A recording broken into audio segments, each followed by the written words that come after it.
On your feet, white brothers! White power!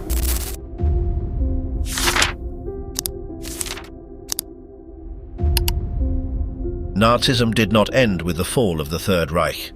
Although the regime was defeated in 1945, its ideology was not eradicated.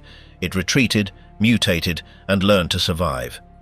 Fueled by narratives like the Great Replacement, which posits a demographic replacement driven by globalist elites, contemporary neo-Nazism no longer imposes itself through brute force, but rather adopts discourses of identity, grievance, and redemption, presenting itself as a legitimate response to a world that, according to them, is crumbling.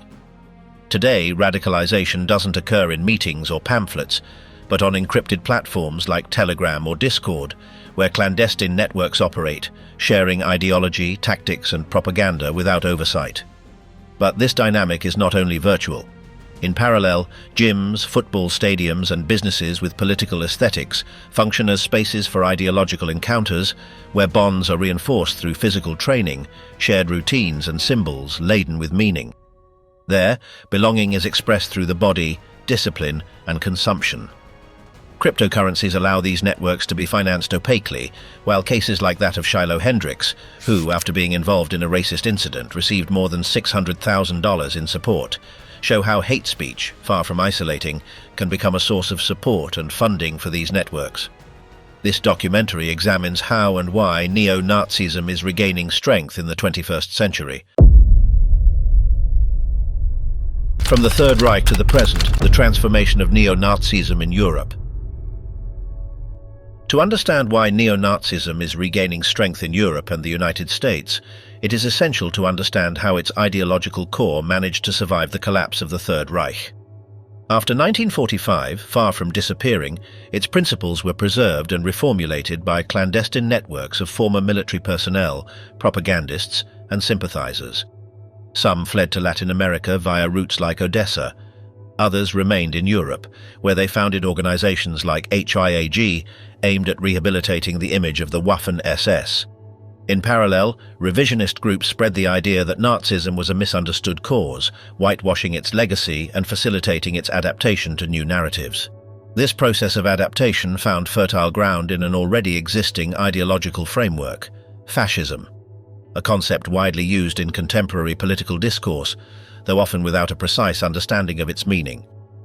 The German historian Ernst Nolte defined fascism not by its specific proposals, but by what it opposed: liberalism, communism, and traditional conservatism. In contrast to these models, he proposed an authoritarian system centered on the exaltation of the nation, charismatic leadership, and the subordination of the individual to the state. For his part, the American historian Stanley G. Payne, specializing in European fascism, emphasized that this type of regime is structured through a combination of symbols, rituals, and an emotionally intense aesthetic, designed to generate cohesion and a sense of belonging within the group. Adolf Hitler adopted this ideological foundation and reformulated it in a German context under the name of National Socialism. Although he introduced specific elements, such as anti-Semitism coded in biological terms, the essential structure remained: extreme nationalism, a cult of personality, contempt for liberal democracy, and the systematic use of violence. It was not a simple copy, but a radicalization of the original model. One of the central tenets of this project was the division of society based on supposed usefulness or racial affiliation. The Lebensborn program, which promoted the reproduction of women selected for physical criteria, reflects this intention to design an ideal population. At the same time, those who did not fit in were marginalized, monitored, or eliminated through systematic policies of exclusion. This logic was supported by conspiracy theories that attributed the country's ills to an international elite, frequently identified as Jewish, accused of controlling the economy, culture, and media. This was not a political analysis, but an emotional narrative that simplified social conflict in terms of internal betrayal and moral decay. The appeal of this discourse lay in its simplicity. It offered clear culprits, an identity narrative, and a promise of restoration. This formula, enemy, trauma, and redemption, has proven to be an effective tool for mobilization. Even its symbolism had deep roots. The Roman fasces, a bundle of rods with an axe, represented authority and unity under a single command. It was revived by Italian paramilitary groups and foreshadowed one of the pillars of modern fascism, total subordination to the leader. That structure did not disappear after 1945. Contemporary neo-Nazi groups retain similar symbols, aesthetics, and organizational patterns. They publish materials, celebrate commemorative dates, and deny the Holocaust. Every April 20th, for example, clandestine events are organized to commemorate Adolf Hitler's birth. In rented venues or rural areas, documentaries are screened, speeches are given, and symbolic rituals are performed in a carefully orchestrated manner, often with police presence or surveillance. These organizations, which openly embrace the legacy of the Third Reich, use symbols such as the swastika and the SS, but avoid associating themselves with violent groups like skinheads, whom they consider detrimental to their image. One example is the German group Der Dritte Weg, the Third Way, which combines Nazi aesthetics with organized marches and a carefully crafted ethno-pluralist discourse. Meanwhile, other expressions of the phenomenon take on more explicit forms. Skinhead groups exhibit an aggressive aesthetic, with shaved heads, military boots, and esoteric symbols. Although they often lack a structured theoretical framework, they act as a visible shock force, especially in contexts of social tension. Some of these groups are organized into international networks like Blood and Honor or Hammerskins, while others operate through football hooligan groups, such as the Boixos Noirs in Barcelona or the Teddy Boys 95 of Legia Warsaw. Alongside these more visible profiles, hybrid groups have emerged, such as National Revolutionaries, who combine far-right symbolism with elements of grassroots trade unionism or anti-capitalism. In Central Europe, some collectives, like the National and Social Front in the Czech Republic, have used this approach to present neo-fascism with language centered on social justice and national identity. In Spain, initiatives like Núcleo Nacional illustrate this same logic. They employ emblems inspired by National Socialist iconography, defend their own idea of national sovereignty linked to the rejection of globalism, and use an aesthetic aimed at attracting young audiences.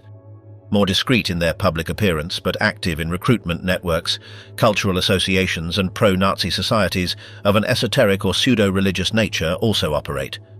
Although less visible, they have maintained links with more structured organizations and participate in ideological dissemination through texts, events, or closed circles that act as initiation filters.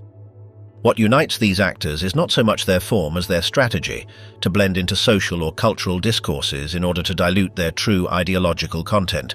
They no longer present themselves as extremists, but as defenders of traditional, identity-based or patriotic values. The objective is none other than to shift the boundaries of what is acceptable in public debate, a process that can be understood through the concept known as the Overton window. This model, developed by the American analyst Joseph Overton, describes the range of ideas that a society considers acceptable at a given time. Everything that falls within that window can be discussed publicly. What falls outside is perceived as marginal or unacceptable. However, this window is flexible. It can shift when social, political, or media actors gradually introduce unpopular ideas, reformulating them with more neutral language or associating them with values such as security, identity, or tradition. The process is progressive. Proposals previously dismissed as extremist, if repeated frequently enough and wrapped in more palatable terms, can end up being perceived as legitimate. Thus, concepts like ethnic deportation or cultural segregation resurface under euphemisms such as remigration, identity preservation, or expanded border control. This shift in language finds one of its clearest expressions in the theory of the Great Replacement, formulated by the French writer Renaud Camus. According to him, the European population is being replaced by mass migration as part of a plan driven by global elites. Although lacking academic basis, this narrative has been adopted by extremist groups, where it justifies exclusionary policies and fuels the idea of an inevitable conflict. But these ideas do not only promote exclusion. In polarized environments, they also serve as justification for violence, presented as a form of self-defense. The 2019 Christchurch attack, whose perpetrator left a manifesto centered on the Great Replacement, demonstrates how this discourse can translate into concrete actions. What makes neo-Nazism effective is not only its ideology, but also its presentation. It is not offered as a political program, but as a cause that promises identity, belonging, and struggle. It attracts those seeking simple answers and a visible enemy. Its strength lies not in arguments, but in the feeling of fighting for something absolute. Muscle and identity, political infiltrations in martial arts.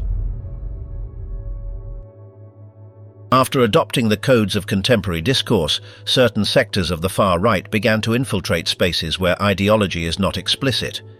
One of the most effective has been the world of combat sports. Under the guise of self-control and discipline, an environment conducive to transmitting values such as strength, loyalty, and a willingness to fight was consolidated. This strategy took shape in 2017, when the Azov Battalion, a Ukrainian paramilitary unit of ultranationalist origin, promoted the Reconquista Club in Kyiv, a space that combines a sports bar and martial arts, whose name alludes to the expulsion of Muslims from the Iberian Peninsula. It is not just about training the body, but about creating social structures with shared aesthetics, symbolic codes, and common references. The rise of mixed martial arts, already integrated into video games, social media, and urban fashion, offered an unprecedented opportunity. Its growing acceptance as a lifestyle allowed these groups to distance themselves from the stigma of marginality, presenting themselves as healthy and respectable communities. Under this facade, they began to consolidate transnational networks. This logic is not new. It was already in operation in the Third Reich, where boxing and jiu-jitsu were part of the training for stormtroopers. This model is being revived today in gym routines, self-defense classes, and self-improvement speeches that reproduce its symbolism without directly alluding to it. One of the main contemporary promoters of this phenomenon is Denis Nikitin, a former Russian hooligan, avowed neo-Nazi, and founder of White Rex. More than a clothing brand, his project organizes tournaments with radical symbolism and a narrative centered on moral regeneration, physical superiority, and culture warfare. He is currently fighting alongside the Ukrainian army and has been banned in 26 European Union countries for his role in the expansion of pan-European far-right networks.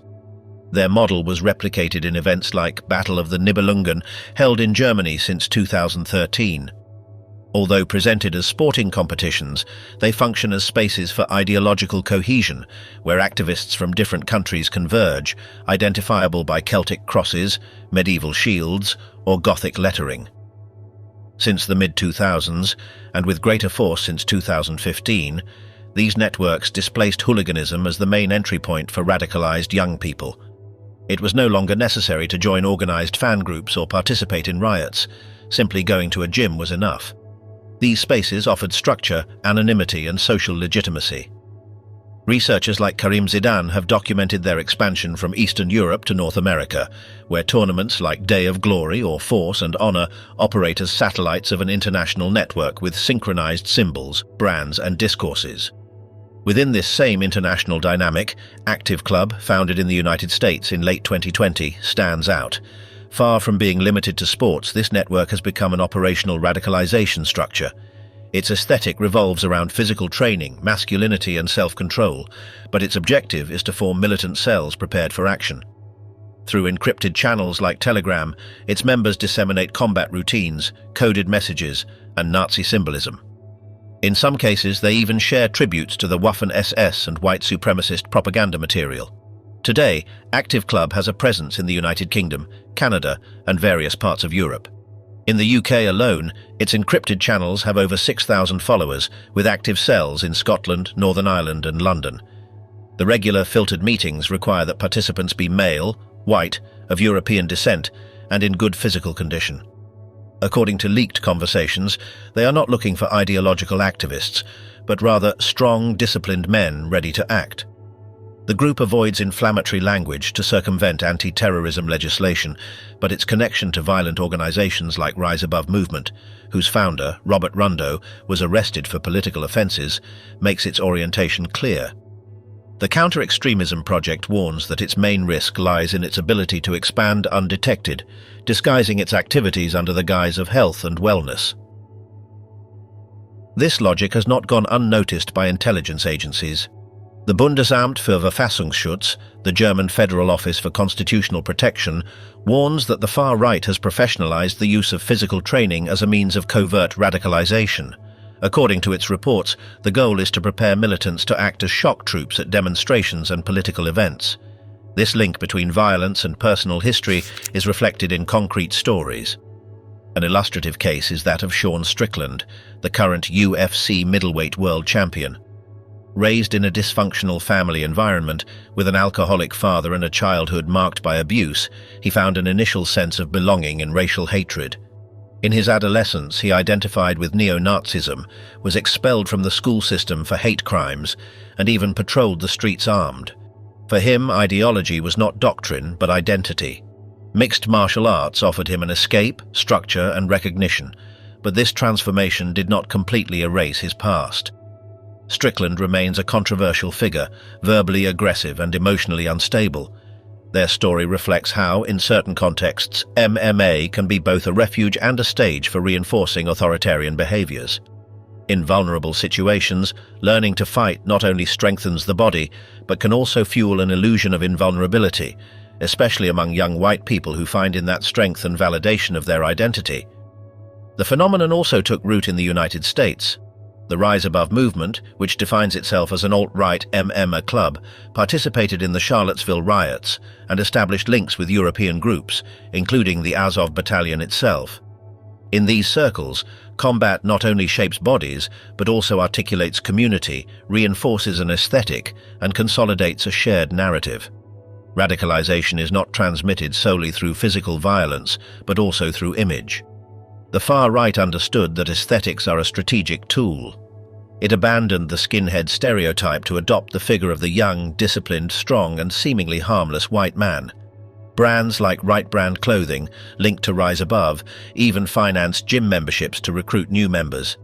Identity Evropa, for its part, demanded an impeccable public image as part of its political message. The ideology seeps into habits: abstinence, routine, and body control. From the digital sphere, influencers like the Golden One have reinforced this framework. This Scandinavian YouTuber promotes physical routines, life advice, and ethnic pride in a measured tone, without aggressive pronouncements. But the underlying message is clear: regenerating the body as a prerequisite for restoring a social order considered to be deteriorating. In this context, combat becomes a catwalk. It is no longer necessary to be actively involved. It is enough to follow an influencer, attend a tournament, or wear a garment with symbolism. The ideology is embodied in routines, bodies, and styles that validate an exclusionary model without needing to declare it. Meanwhile, institutional responses remain fragmented. In Germany, the Goethe Institute has launched a network of gyms to train coaches capable of detecting early signs of radicalization. Similar initiatives have emerged in the United Kingdom and Poland, although without a common strategy. In contrast, extremist networks operate with greater coordination, resources, and adaptability. Closed ecosystems, the far right between Telegram, Discord, and cryptocurrencies. Neo-Nazi extremism has found fertile and malleable ground in the digital environment. What once required physical structures, pamphlets, clandestine meetings, or visible activism, now spreads through open platforms like Facebook, Instagram, and YouTube. There, messages are disguised as cultural, historical, or aesthetic content that appeals to tradition, identity, or self-improvement. Influencers, merchandise stores, and themed channels act as nodes for ideological dissemination, disguised as cultural defense or freedom of expression. The design of algorithms, geared toward maximizing viewing time, generates a progressive shift toward increasingly extreme content. As usage policies have tightened, many users have migrated to unmoderated environments like Gab, Fortune, and 8kun, where anti-Semitism, racism, and conspiracy theories are not only permitted but openly celebrated. These spaces act as echo chambers, reinforcing beliefs, neutralizing criticism, and normalizing expressions like #SaveEurope, a slogan that presents diversity as a form of invasion and promotes exclusion as a legitimate way to supposedly protect European identity. The digital migration wasn't merely technical, it was strategic. After the closure of 8chan, entire communities reorganized on encrypted platforms like Telegram and Discord, where closed groups operate without oversight. In these environments, radical content is shared, young people are indoctrinated, and concrete actions are planned. The hooligan subculture, for example, has been instrumentalized as a channel for radicalization. Behind seemingly harmless football communities, networks are articulated that blend extreme nationalism, combat aesthetics, and discourses of culture warfare. Telegram indirectly facilitates the dissemination of propaganda, the coordination of training, and the organization of physical confrontations between groups from different countries. These fights, presented as initiation rituals, serve as tests of loyalty and ideological commitment. On Discord, radicalization adopts a more hierarchical structure, with restricted access, encrypted language, and internal dynamics that validate violence as a legitimate form of action. Digital extremism is no longer limited to discourse, it translates into organized practice. This environment does not operate solely on the operational level. In parallel, a more sophisticated symbolic dimension has emerged, aimed at reinforcing closed identities. Some groups have created digital spaces with almost ritualistic functions, focused not on direct action, but on consolidating a closed ideological framework. One of the most representative cases is Agartha, a digital movement based on esoteric myths about hidden civilizations, which acts as a racial utopia for those who identify as Aryan or pure European. Unlike a conventional social network, Agartha functions as a closed community where ideological adherence, familiarity with specific symbols, and acceptance of a narrative of personal transformation are required. Its aesthetic combines Nordic iconography, solar symbols, and idealized landscapes. It doesn't promote physical activism, but rather a form of introspective radicalization that presents isolation and exclusion as virtues. Belonging reinforces the idea of joining a supposed spiritual and biological elite, immune to external criticism. Its goal is not to summon crowds, but to consolidate small, cohesive, and committed groups. In this digital ecosystem, each layer fulfills a precise function. Public content disseminates ideas in an engaging way. Encrypted platforms allow for coordinated actions and logistical support, and symbolic environments like Agartha give meaning and coherence to the entire system. Violence in this context is not only carried out, it is also performed. It becomes a spectacle, a visual message, a narrative strategy. The Christchurch attack in 2019 clearly demonstrated this logic. The killer broadcast the massacre live on Facebook, understanding that virality was part of the message. Within hours, the video had been deleted millions of times, but it had already reached forums, channels, and websites that would turn it into propaganda material. It was not a spontaneous act, but a staged action, with its own aesthetic, script, and manifesto. Something similar happened with the Chemnitz protests in 2018. What began as a local mobilization transformed, in a matter of hours, into a massive demonstration organized through digital networks. Groups from all over Germany traveled to the city following instructions shared on channels and forums. The slogans, symbols, and chants were standardized. It was no longer a spontaneous response, but a replicable ideological choreography. Even digital fictions play a role. The case of Finspång, a small Swedish town turned into a meme by extremists, represents a distorted racial fantasy, a white reserve where traitors are punished and society is purified. Although disguised as satire, the narrative included symbolic executions and references to ethnic cleansing. The circulation of the meme in alternative media with thousands of followers demonstrates how humor can be a vehicle for dehumanization. Everything follows a precise logic. Violence is not only carried out, it is represented. The mobile phone becomes a camera, the act a message, and the content a weapon. The more impactful the action, the greater its potential for replication. Digital extremism doesn't need fanatical masses. Virality, structure, and aesthetics are enough. The pressure exerted by major technology platforms not only displaced extremist groups to alternative spaces, but also incentivized the creation of their own digital ecosystem. Expelled from services like PayPal, Patreon, and GoFundMe, new platforms emerged specifically designed for those seeking to circumvent ideological restrictions. Patreon and GoFundMe offered unfiltered funding avenues, transforming exclusion into a profitable business model. Some of these initiatives moved significant sums, used to cover legal expenses, produce propaganda, or maintain organizational structures with complete opacity. This logic of exclusion and adaptation is evident in recent cases with significant media impact. On April 28, 2025, in Minnesota, Shiloh Hendricks went viral after hurling a racial slur at a 5-year-old boy of color in a Rochester playground. In the video, recorded by a witness, Hendricks can be seen repeatedly using a racial slur and defending its use, claiming the boy had taken items from her son's bag. The recording, widely shared on social media, sparked a wave of public outrage. However, the most shocking part came afterward. Hendricks launched a campaign on the GiveSendGo platform titled "Help Me Protect My Family," claiming she was being harassed, threatened, and had her personal information exposed. Within days, the campaign raised over $600,000, with donations coming largely from people who not only supported her version of events, but also endorsed the act itself. While the city of Rochester and organizations like the NAACP demanded legal action, the flow of financial support revealed another reality: the use of alternative platforms to fund polarizing rhetoric, even when it is socially condemned. These kinds of episodes illustrate how the viral spread of a conflict can translate into financial support, not in spite of the act, but precisely because of it. Platforms that escape traditional scrutiny allow this support to be channeled without interference, fueling narratives that appeal to victimhood and supposed censorship. In many cases, exclusion becomes a political argument.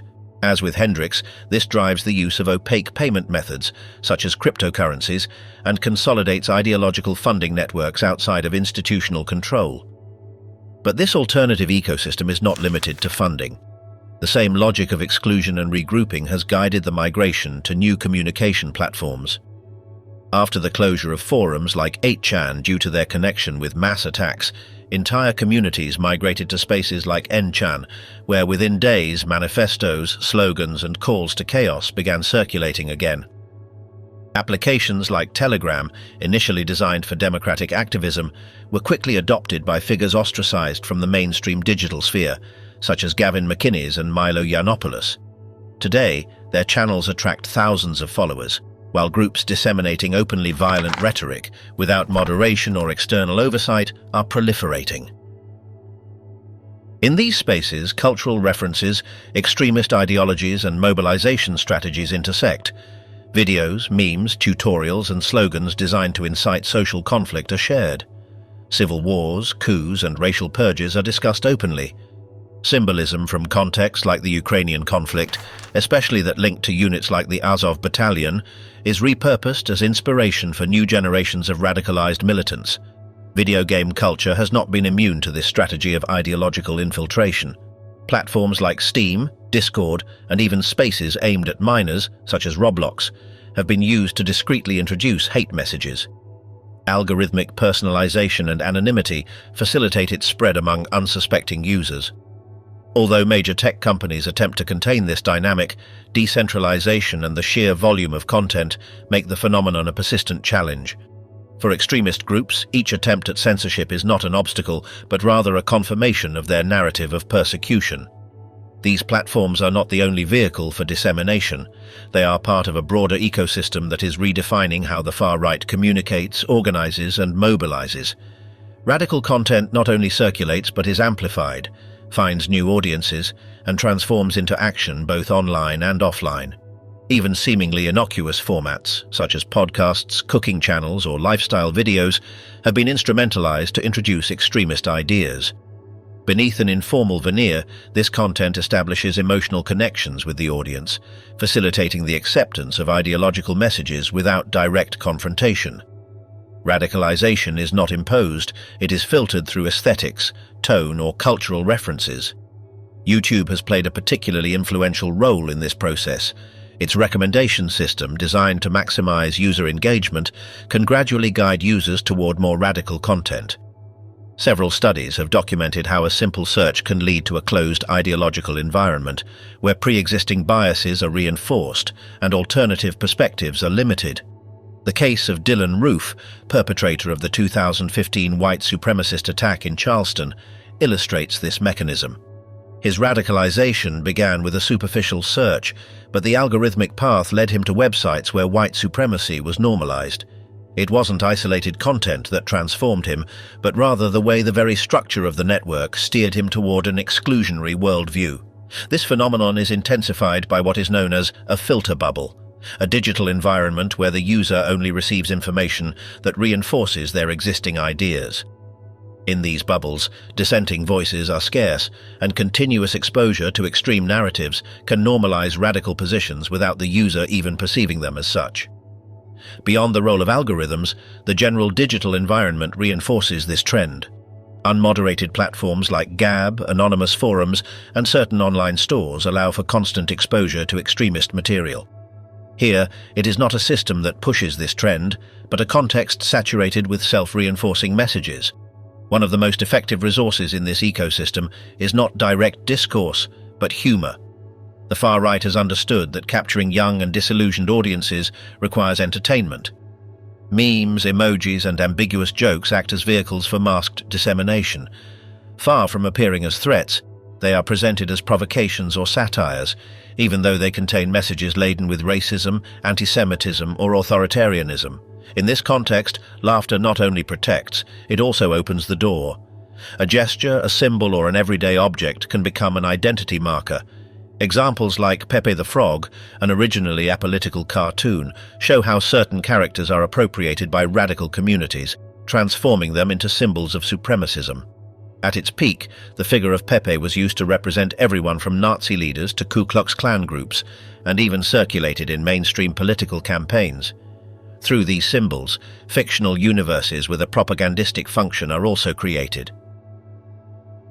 The case of Finspång, a Swedish municipality transformed into a neo-Nazi fantasy, exemplifies this.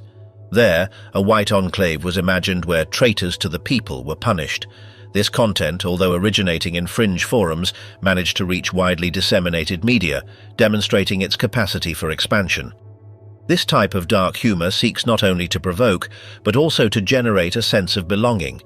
It establishes complicity among those who get the joke and normalizes the dehumanization of the other. Entertainment thus becomes a channel for emotional radicalization, particularly effective among young men who feel excluded from the dominant narrative. The digital dimension of these processes is not limited to recruitment or indoctrination. It has also allowed for the structuring of transnational networks of action, funding, and coordination. In these spaces, the symbolic blends with the tactical.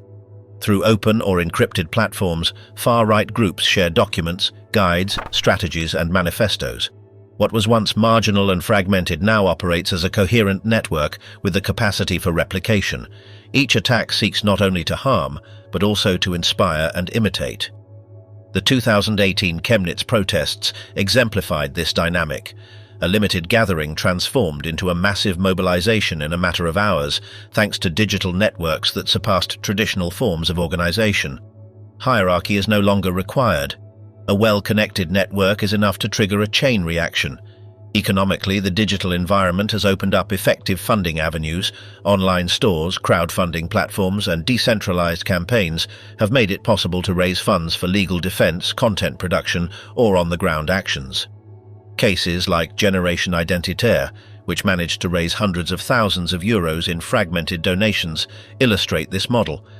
Other actors turn their channels into stable sources of income, rewarded by monetization systems that value provocation.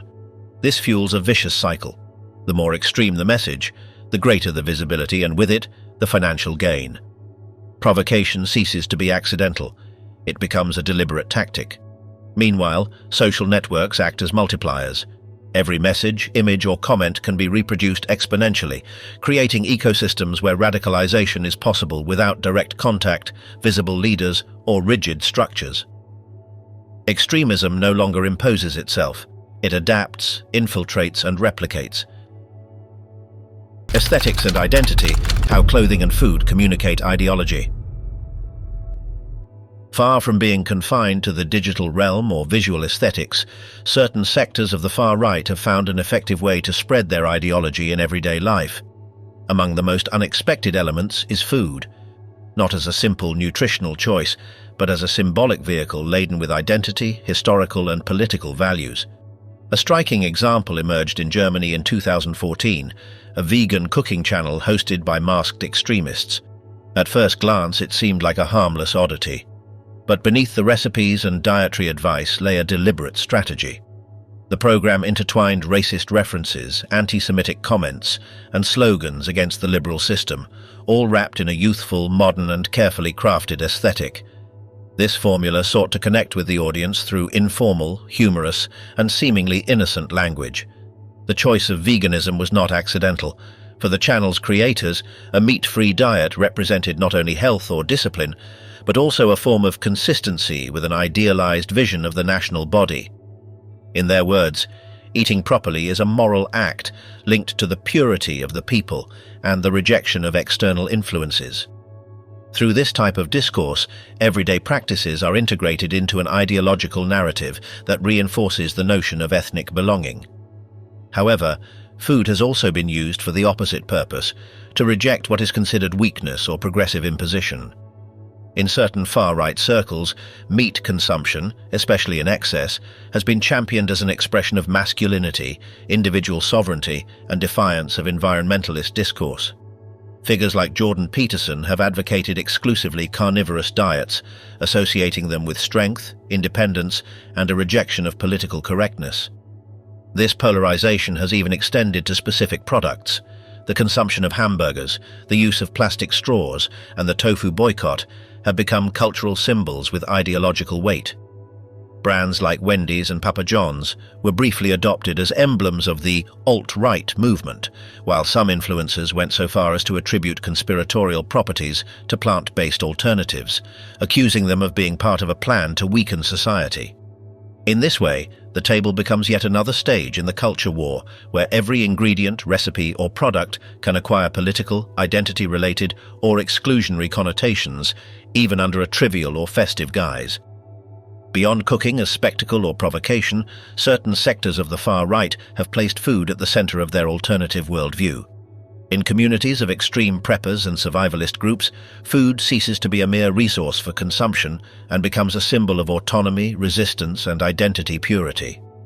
In these environments, stockpiling food, cultivating the land, or disconnecting from the system not only responds to a fear of collapse, but also to a worldview deeply rooted in distrust of the state and the idealization of a previous order. Movements like the Ringing Cedars, which originated in Russia but has a presence in several Western countries, promote self-sufficient lifestyles that combine environmentalism, mysticism, and ethnic nationalism. Their ideal is not only environmental, but also cultural and genealogical. In their narrative, returning to the land means reconnecting with lineage, with blood, with the ancestral soil. The domestic sphere thus becomes a space of resistance. These practices find a commercial echo in sectors like that of the far-right Alex Jones, who has created a market targeting this sensibility. Under the guise of self-sufficiency, freedom, and patriotism, they offer everything from organic coffee and seed kits to vitamin supplements, survival manuals, and emergency water filters. The aesthetics of self-sufficiency intertwine with the rhetoric of siege. One must be prepared for a future in which only the awakened will be able to resist. Food has also served to reinforce traditional gender roles within extremism. Various female figures of the alt-right combine recipes and cooking tips with speeches about racial purity, maternal duty, and natural living. In these spaces, preparing healthy food becomes an expression of ethnic loyalty, a way to preserve the white body and the national family. At the same time, initiatives such as soup kitchens exclusively for nationals or food distributions featuring exclusionary symbols like pork have been used to define who deserves assistance and who is excluded. In some cases, even schools that adapt their menus have received threats. Food, in these contexts, is not offered, it is used, as a symbolic boundary, as a cultural trench, and as an instrument of social selection. Moreover, many of these brands have become professionalized. They incorporate international shipping, multilingual support, and advertising strategies tailored to each region. They are not limited to explicit extremism, but penetrate subcultures such as fitness, combat sports, and military patriotism. There, the discourse is camouflaged under layers of style, national pride, and rhetoric of resistance. One of the most effective mechanisms has been the appropriation of existing brands. Brands like Fred Perry, Lonsdale, and Stone Island, originally unrelated to any political connotation, have become increasingly associated with neo-Nazi groups, hooligans, and far-right movements in various European countries. These garments, used as codes of recognition, are integrated into a seemingly ordinary wardrobe, yet carry shared meanings within certain circles.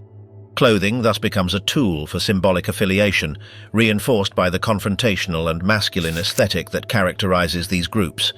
This type of integration doesn't occur outside the global market. Rather, it adapts to its logic. Brands analyze audiences, optimize their designs, and replicate marketing strategies typical of conventional companies. Some even offer themed collections, tailored to recent political events or migration crises, leveraging the context to maximize impact.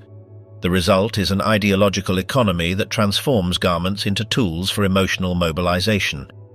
Added to this are specialized platforms like sunwheelshop.com, an online store that sells flags, t-shirts, and accessories linked to neo-Nazi ideology internationally. Its catalog includes references to the Spanish Blue Division, German SS units, Italian fascism, and ultranationalist Slavic symbols, among others.